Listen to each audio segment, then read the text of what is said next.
a mass shooting at the Church of the Latter-day Saints in Grand Blanc Township.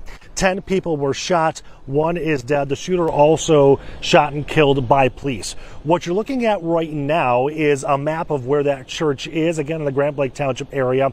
There were people inside of the church when all of this happened. The suspect rammed his vehicle through the front doors of the church, got out, and then started shooting. You're now looking at video from the scene here.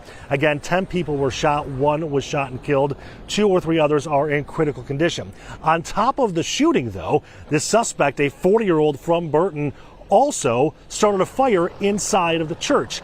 And unfortunately, we got an update from the Grand Blanc Township Police Chief. He said they are expecting to find more victims of the shooting and or of the fire once the investigators can get into areas of the church that they originally couldn't get into because that fire was ongoing. We did talk to the chief about what the next steps are, and that is getting a search warrant and getting into the victim's home. The suspect's home. We have investigators. We're going to do search warrants on the suspect's residence. We're going to find out if there was a motive. We're going to go through cell phone records, things like that.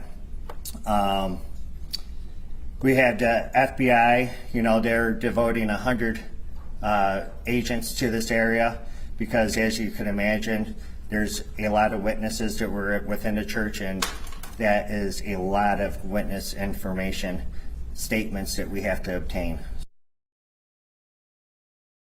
All right, now back out here live, we are not actually at the church. We are near the suspect's home. Now, we have confirmed through sources that there were IEDs found inside of the suspect's vehicle.